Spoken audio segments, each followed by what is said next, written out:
All right, we got some Dragonfly pre-patch hotfixes here.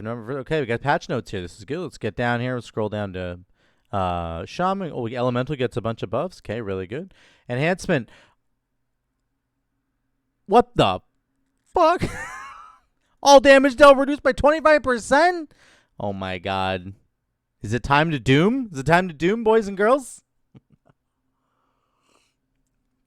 Listen. Let's talk about what this latest nerf to Enhancement Shaman means. Yes, we had our damage reduced by 25%. It does sound like it's kind of doomed, but let me just say right now that if you think that this nerf means that Enhancement Shaman is no longer playable, then you're right. You know, you go ahead. You can stop playing Enhancement Shaman and go play something else. And yeah, we'll see you later. You go have fun doing that. Enhancement Shaman's definitely dead. It's definitely a bad spec now. You don't want to play it. Get right out of here. All right, see you later. All right, now that all the dooming Andes are out of the room, we can talk about what this actually means for the spec. Is it time to throw in the towel because we got 25% of our damage reduced? I'm going to say no, of course. You know I'm going to say no, and I have a couple good reasons for it, so let's just jump right into them. I wanted to address this right now because we did get the news yesterday, and it was a pretty big deal. Obviously, this is a huge nerf. No bones about it. It is a big nerf, and it does mean that our damage is going to be lower. But there's a couple things that there's a couple of other interesting points that are important to note here. Number one, they just flat reduced our damage by 25%, which means our rotations don't change at all. Sorry, they do stay the same. So, for example, the build guide that I released a couple days ago on all the 5 Enhancement Shaman builds, we've got Trinity, Alpha Wolf, Raging Fire, Primordial Winds, and Thorum's Wave. All of those builds rotationally stay the same. So if you're learning a build, sometimes Blizzard comes in with a nerf to specific abilities and they kind of like wreck them. And then it's like you had a build going and you knew what you were doing, and now you can't do that anymore because they nerfed it so hard. So this at least keeps our rotations intact, which is very, very good. We're excited about that. So that's point number one. Point number two, our damage is definitely lower, but it is still competitive. So let me bring up a little chart here that I made. So let me go to video review. Let's look at this. I made up a thing here that shows the damage before and after the nerfs. So let me just get it right in the middle here. So, for example, here's the 5 builds that we did pre-nerf build DPS numbers. This is like, remember the tests that I did on the dummies? So let me give you the entire loadout here of what I did.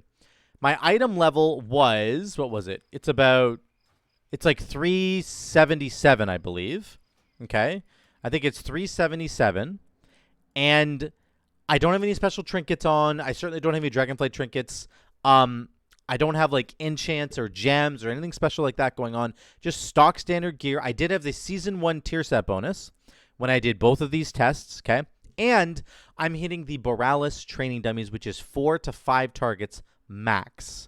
So this is what these numbers look like. Pre-nerf, our Trinity build did 80.5k. Alpha did 88.4k. It had a lot of procs, a lot of DRE procs. Raging Fire did 82.7k, Primordial Wave 86.1k, Thorum's Wave 79.4k. It had super low procs, unfortunately.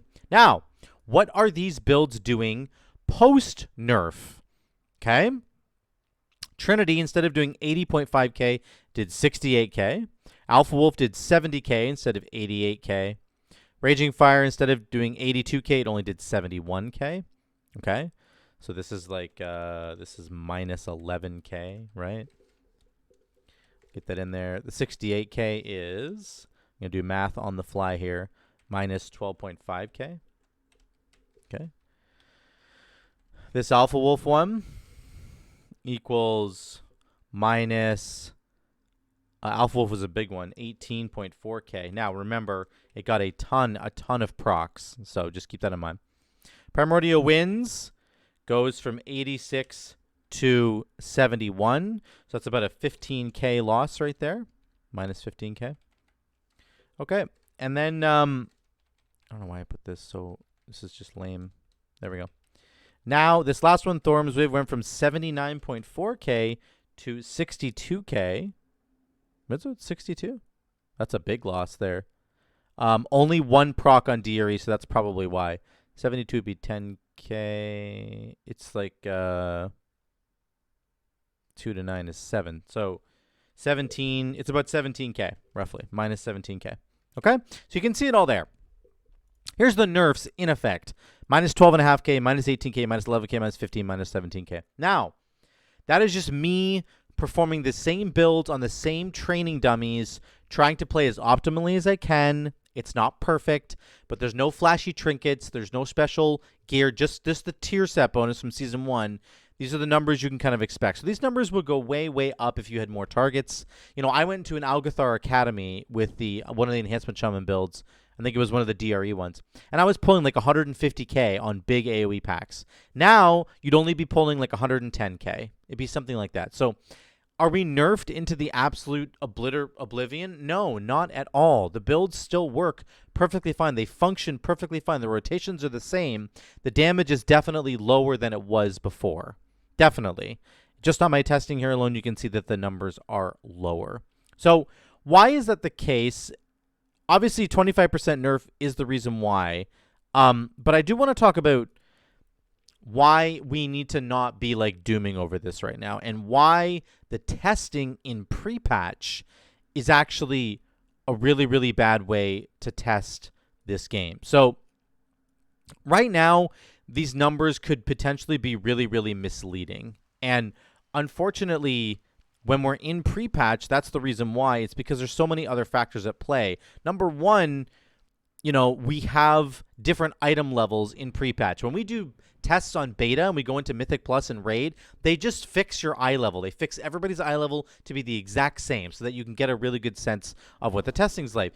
On the live servers, of course, our eye levels are variant. And so the testing that I do on my Enhancement Shaman might be different than the test that you do on your Enhancement Shaman, that somebody else does, and they might have a fully decked out, you know, item level 304. My guy's pretty high item level here, but he's not like maxed out. So that's the first thing. When you see testing done on the pre-patch right now on the live game, be very careful of looking at that kind of thing. Number two, we have different groups and different compositions that we're running dungeons with, right? So every single dungeon has a different damage profile. You run into Theater of Pain, it's going to look very, very different than like Tazavesh Gambit, which, you know, Tazavesh Gambit has like 100 Murlocs in it. You just pull them all together and do the most wildly ridiculous uncapped AoE damage you've ever seen in your entire life. You can't do that in Theater of Pain. So dungeons matter, group compositions matter. It's all different, and it all matters on pre-patch. The third thing that's important to know on why the pre-patch numbers that you might be seeing are misleading is because we have multiple covenants that are online at the same time. So, for example, I can run this build right here, which is a DRE build with Alpha Wolf. I'm also getting Primordial Wave and Splintered Elements for free because I'm wearing them on my body. When I get into a Shadowlands dungeon, these all activate, and I can have, you know, Witch Doctor Wolfbones, or I could have Skybreakers, or I can have the Primordial Wave one, which I do have on. And I'm going to get all the bonuses of that covenant without actually having to talent into that ability right now at level 60. And so you're kind of cheating, right? In pre-patch, you're getting the old covenant ability that you had before, but you don't have to actually spec into it on the talent tree. So you're definitely cheating, and that's something that you need to make sure that you're like, when you're thinking about pre-patch numbers, be very, very careful about that. Lastly, in pre-patch right now, we have massively inflated secondary stats because of the affix, the seasonal affix in Mythic Plus, right? So Shrouded, you get those Nethrezim infiltrators going around. They give you a stat that you've chosen. You know, if you choose like haste, I can get up to like 60% haste, or I can get up to like 100% mastery, so that all my fire and nature and frost damage is doing 100% more damage. Like, that's not going to be present when you get to Dragonflight at all. So the reason that I'm talking about the numbers that you might be seeing on pre-patch is because that's what a lot of people are testing right now. They're not actually testing the beta numbers. They're testing the pre-patch numbers, and they're getting all discouraged because they're like, oh my God, we got 25% nerf. You know, everything is like terrible, and it's just not an accurate representation of what your numbers are actually going to look like. So certainly on the beta right now, It's a little bit discouraging, of course, because of this 25% nerf. But is the spec, completely dead? And the answer to that is just no. It's just not.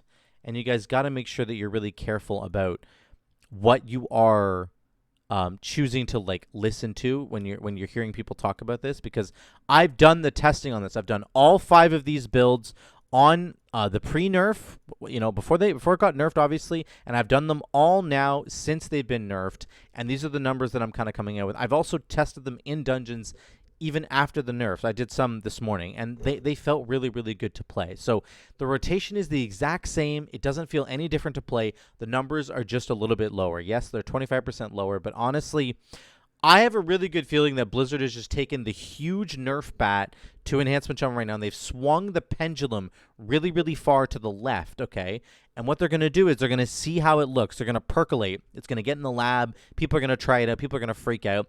And we have quite a bit of time still until the game launches. November 28th is almost an entire month away. We're starting November right now. So they're going to sit and wait, and I really do believe over the next couple of weeks, you're going to see them revisit Enhancement Shaman and see, how are we doing? Where did the numbers settle down to? How does everybody feel? And they'll look at people testing stuff on the beta. They'll look at these numbers right here, and they'll say, how do we feel about this now? And then they might give us back a little bit more damage that we lost. So instead of it being a 25% nerf, maybe they'll give us back 8% of that. So it's not quite as bad, right? It's only a 17% nerf or something overall. I really do think that that's what Blizzard's going to do. They've took the big bat to us right now, and then they're going to go in and maybe do some individual buffs to particular builds, like a Frost Shock buff or a Lava Lash buff or whatever the case might be, and they're going to try to tune it that way. But either way, even if they do absolutely nothing with the tuning right now, the builds are in a good place. They really are. They are okay. We're doing quality damage, and you have to work for it a little bit more. It's a little bit less free than it was before. But the damage is still top notch. I ran a dungeon with Sleepa on his monk, on his Windwalker monk, and I almost literally did the same damage as him. I was 500 DPS below him on the meter, so not very much. We almost both did. He did 20k, I did 19.5. There's lots of damage. You're going to be fine. Don't abandon Enhancement Shaman, unless you're one of those doomers who just wants to doom on everything. So let me know what you guys think in the comments down below about the Enhancement Shaman nerfs. How do you feel about them? Do you think that they hit us with the bat way, way too hard? Are you worried about Enhancement Shaman? I'm going to say just right here, I don't think you should be. I think you should be excited about the spec. It's still going to perform really well. Your rotations are all the same. All the builds that I've highlighted all still work the same. So don't worry about any of that stuff. But if you are really concerned, let me know what you think. And what spec might you jump over to if you're not going to play Enhancement Shaman anymore? Although I really don't think you should jump ship, guys. Just take a deep breath. Everything's going to be fine. I promise. So thank you so much for watching. Let me know again what you think in those comments down below. I love you all. I'll see you in the next one.